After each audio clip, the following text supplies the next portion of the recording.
Someone watched the dopest Disney movie music sequence and got inspired. This one's not mean actually either. This one's really fun.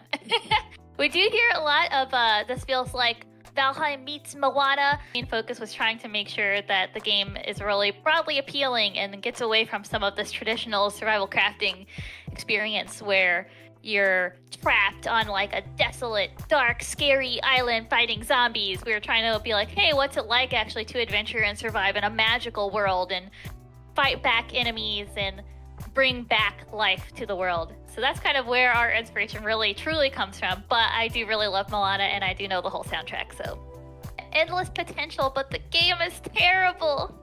That is kind of sad.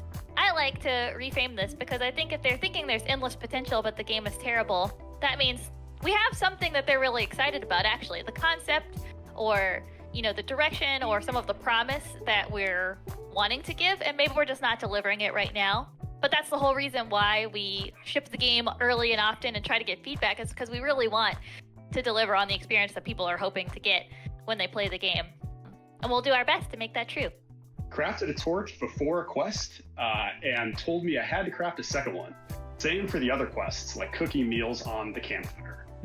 You're absolutely right. This is super annoying currently. For the demo, we focused on getting a pretty basic quest setup just to provide some guidance to new players, but we plan to streamline this further. We're working on making quests more intelligent, so they'll recognize what you've already done and what you've already crafted. You won't have to just craft something again just to check that quest box. Beautiful looking game, but while I get the calm water in the starting area, it's pretty empty of life while swimming. So where are all the fish we catch coming from with the pole? In the next milestone, we're focusing on breathing a lot more life into the underwater areas. What we have in the demo is really basic. So we are actually introducing spearfishing in the next milestone. And along with that, we're adding a ton of new enemies and critters and resources to the underwater areas. We're adding colorful coral, we're adding some scary enemies that you'll encounter down there, and we're giving you a lot more reasons to go down and catch all of the different varieties of fish that you'll find. First step, the food drain is abhorrent and makes the game a chore to play. Totally, yes, this is something we're working on actively, trying to find the balance between something that is engaging and fun and challenges you as a player to survive, but also isn't super easy. So we're still trying to find the balance there. Totally hear you. Don't want it to be a chore, but hopefully we can make it feel like a interesting challenge moving forward. Similar one, I ate like 10 coconuts and 18 mushrooms, and it went up maybe 25%. The year is 2025. No one wants to waste time with the constant hunger BS. I would probably buy it if not for the BS. That's true.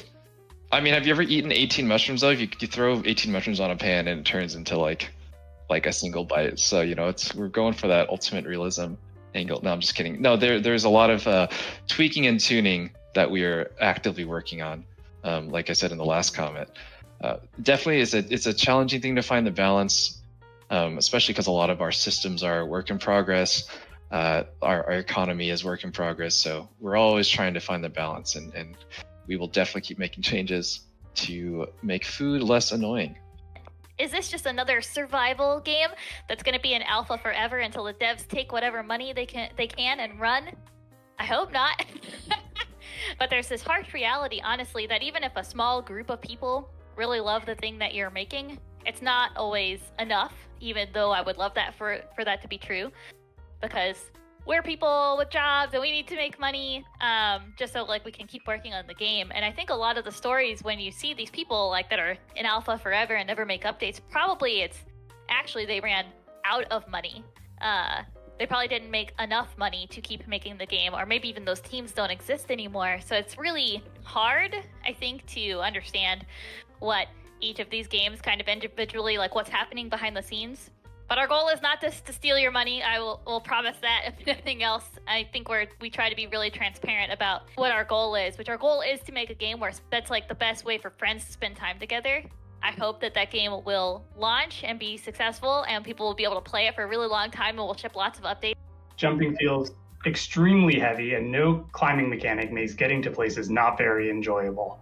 This is one of those things that's funny about working in video games. I was looking into this, and our jump height is 1.5 meters, which is higher than Michael Jordan's legendary probably apocryphal 48-inch vertical leap. So I guess say this to Michael Jordan. We got, oh boy, a multiplayer survival crafting game. No one's ever thought to make that before. This was way more original when we were starting to talk about this in 2020. Obviously, making the game has taken longer than we thought it would for that. We still think there's a lot of room for this to be dope. A lot of our best times playing games over the last few years has been in survival crafting games. Hope to still offer something very fresh and new. Running out of stamina out of combat makes the gameplay tedious. I'm sorry, it's tedious, though. I think the fun part is running out of stamina when an enemy comes up behind you. So we want to make it hit hard for you if you're gathering and then get attacked. Attacking has no forward momentum and stops you where you stand. So if the enemy is backing up, you can't ever hit them. Yes, this is true. Also, once again, play the next demo, and I think you will feel much better about this. This is all a lot gentler than working on like a competitive PvP game. So thank you everyone for the detailed feedback. Boy, these weren't very mean. I'm looking forward to more to meaner comments in the future. It's super constructive and actually super warm. So super happy to keep putting out new content, keep getting your feedback, and then telling you what we're going to change because of it. Every piece of feedback is valuable to us as a team. Thanks for playing our game. Love getting this feedback, even when it's mean. Thank you for complaining. Thanks everybody for all your comments and feedback. It's super helpful to us and we appreciate it. And keep it coming. You can play the game right now. We have our Discord chat where we're always there reading what's happening and trying to engage with people and understand their feedback. We read all of it. So really appreciate everyone who's taken the time to write something up. And if you haven't already, smash that bell, like and subscribe, whatever the streamers say. Woo! Bye.